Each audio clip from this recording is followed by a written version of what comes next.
Hello les amis, aujourd'hui je parle de ce grand retour.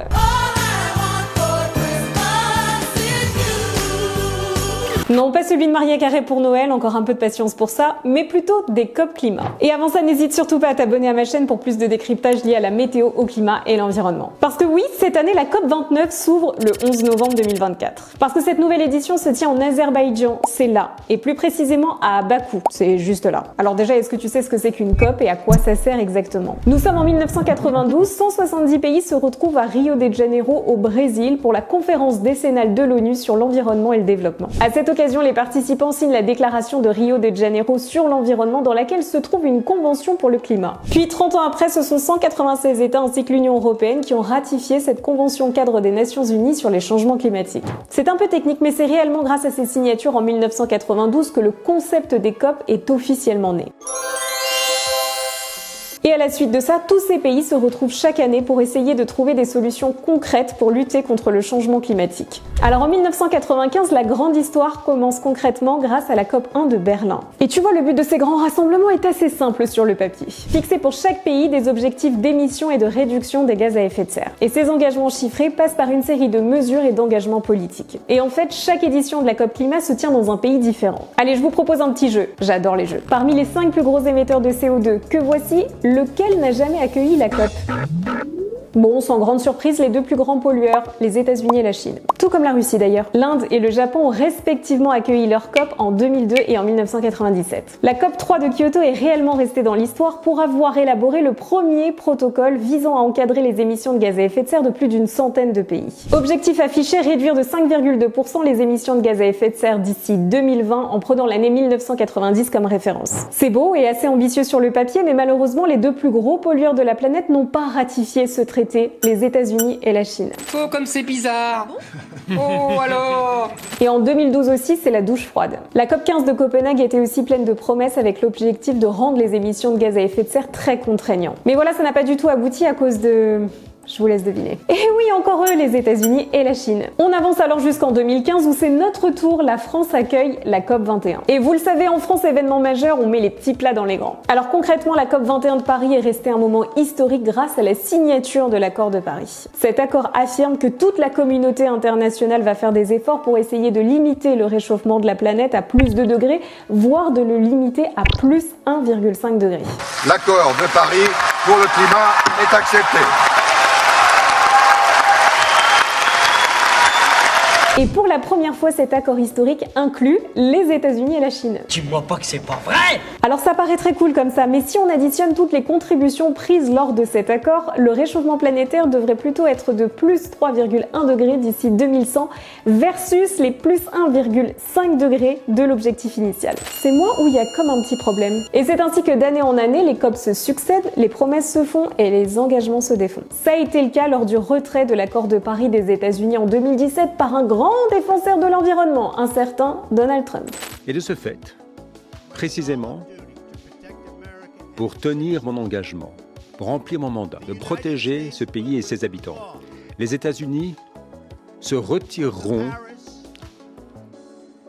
de l'accord climat de Paris. Bon, et quelques années plus tard, Joe Biden, lors de son premier jour de mandat, a signé un décret pour inclure de nouveau les États-Unis à cet accord. D'ailleurs, si tu veux en savoir plus sur les États-Unis et le climat, j'ai passé au scanner les programmes des deux candidats aux élections présidentielles, Kamala Harris et Donald Trump. La vidéo est dispo sur ma chaîne. Et en 2021, pour la première fois, la COP Glasgow désigne les combustibles fossiles ainsi que le charbon comme première cause du réchauffement climatique. Et là, on se dit trop bien comme décision, sauf que le texte final n'est qu'une modeste avancée en indiquant seulement une réduction du charbon plutôt qu'une sortie. Et là, faudra dire merci à la Chine et à l'Inde pour le taquet de dernière minute mis au climat. D'ailleurs, cette sortie de piste à la toute fin de la COP aura ému le président de la conférence, Alok Sharma. C'est les larmes aux yeux qu'il s'est dit profondément désolé par ce dénouement. La COP 26 aura aussi eu un autre héros inattendu, Simon Kofe, le ministre des Affaires étrangères de l'archipel des Tuvalu. Ce pays avait tenu à alerter au tout début des COP sur les conséquences de la montée des eaux sur ces îles. Mais alors, ce qui est quand même assez troublant avec les COP, c'est que tout le monde veut en être. Les politiques de 197 pays, mais aussi de l'Union européenne, des syndicats, des scientifiques, des ONG ou encore des journalistes. Tu vois, la COP27 en Égypte a réuni entre 30 et 45 000 personnes. Et le nombre de la COP28 est même monté jusqu'à 80 000 participants. Alors oui, c'est cool, il y a beaucoup de monde, mais au moment de prendre des décisions importantes, comment dire, les choses sont assez différentes. D'ailleurs, la dernière COP28 qui s'était tenue à Dubaï, il y avait encore 2-3 trucs qui clochaient. Vous vous souvenez par exemple du sultan Ahmed Al-Jaber ? Mais si, le président de la COP. Son CV, ministre de l'Industrie des Émirats Arabes Unis, mais surtout PDG de la Compagnie nationale de pétrole d'Abu Dhabi. En fait, le CV idéal pour ne pas être président de la COP. La BBC avait d'ailleurs révélé que le sultan voulait profiter de cette COP pour conclure de nouveaux accords pour ses entreprises pétrolières. Un lobbyiste du pétrole qui a largement tenté d'enfumer le monde et la planète. Alors voilà, si on fait le bilan aujourd'hui, les émissions de gaz à effet de serre dans le monde ont bondi de 12% par rapport à 2020. Et même de 54% par rapport à 2000. Et pendant ce temps-là, les COP s'enchaînent. Pour respecter les engagements des États, nos émissions de gaz à effet de serre devraient diminuer de 25% d'ici 2030 et être nulles d'ici 2070. On est mal. Alors la question qu'on peut se poser, c'est pourquoi ça n'avance pas, voire même pourquoi ça recule. Et ben ça, c'est à cause des petites lignes, tu sais, celles qui sont tout en bas du contrat et que personne ne lit. Pour l'accord de Paris, par exemple, les États ont fixé eux-mêmes leurs propres objectifs, mais ils étaient loin d'être contraignants. Et puis concrètement, s'ils ne sont pas respectés, il n'y a aucune sanction. Aucune super police du monde ne peut condamner un État qui n'a pas respecté ses engagements pris lors d'une COP. Tu vois, les COP, ce ne sont que des paroles, des promesses, des objectifs.